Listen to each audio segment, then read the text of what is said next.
Hey everybody, Madison here with Health by Ratio, and in this video, we are going to cover one of the best glute bridges that's out there and super functional to anyone that walks, hikes, runs, sprints. Obviously, that includes playing sports. It's even great for prepping ourselves for functional exercise like deadlifts and heavy lifting, that kind of thing. The Cook Bridge. It's a single leg Cook bridge where you have one leg pulled up and the other leg is driving into the ground. And we're going to go over the details and use just a little bit of equipment to help us with it in just a second.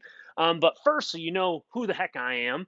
My name's Madison. I'm the founder of Health by Ratio, and my team of physical therapists, corrective exercise specialists, and functional health coaches work holistically with our clients all online to get them out of recurring pains and injuries and get them into the best shape of their lives so that they can maintain it for life. Our passion is bridging the gap between standard rehabilitation practices and true functional strength, mobility, and performance so that they can have the understanding, our clients can have the understanding of what they need to do to allow their lives to be as abundant as they want, living as fit and as healthy as they desire. So that's why this exercise in particular is so prevalent with our clients because many of them like to hike.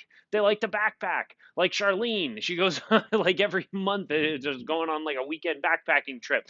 And when you're dealing with things like Charlene was to the hips and the back, where you're getting recurring tweaks and injuries, obviously that takes the wind out of your sails, not necessarily able to do those trips. But if we can prep the body and stabilize the glutes and the core to get the hips and the back into the position that they need to be, then you can enjoy those trips. Or our runners, our vast marathon runners and ultra marathon runners, this is a great preparatory exercise to get their body ready to stabilize the pelvis and the hips so they're not torquing their knees, their that greater trochanter, that IT band that it causes so many problems. Obviously, the back, even down to the stability of the feet and the ankles. This is so prevalent. And then it goes up from there in terms of basically every sport. If you're doing some type of running, then this is appropriate for you. So, without further ado, let's break down this Cook Bridge and how to do it properly and why it's so incredibly functional to training our glutes and our core the way we want to.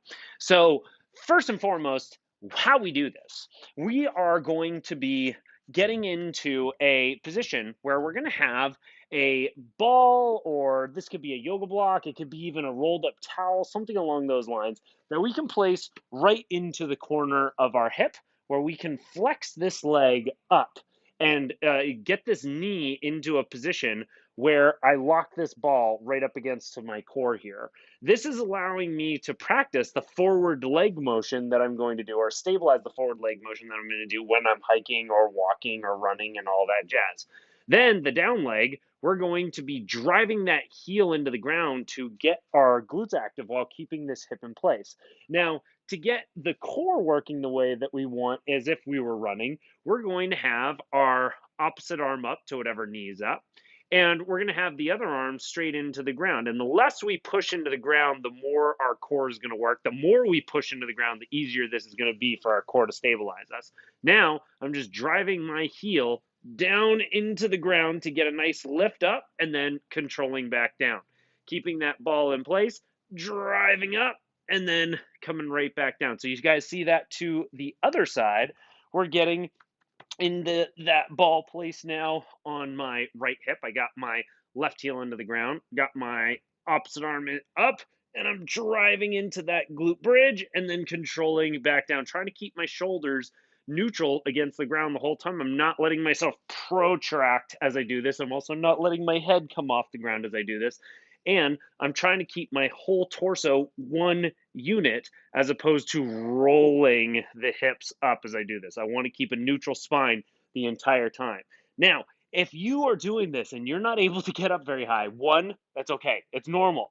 But there's probably some mobility restrictions that are preventing you from being able to get into that full hip extension on this side. That's really important. We need those glutes to be able to activate in that full hip extension. That is why my team and I offer free video assessments to everybody. Anybody who, whether you're a client or not, doesn't matter. We offer it to everybody where you can have a consultation call with myself and my team, and we'll take a look at what's going on with your entire body, not just like cherry picking certain areas. We want to look at the whole thing and all of its functional patterns and ranges of motion to see what areas need to be mobilized specifically in the body and what tissues really need to be strengthened to get you moving back to full range of stable motion. So, again, if this exercise is really challenging for you and you don't have that range of motion, click the link below this video and you'll be able to get access to our calendar where you can pick your best day and time for you to get that free assessment from us and find out what your body needs more or less of. Now, this is a great exercise and it's relatively safe. So if it is challenging for you, work on it. Keep doing it. It's going to strengthen up your body and it's applicable to everything we do when we're moving, whether we're walking, running, sprinting, or anywhere in between. Enjoy.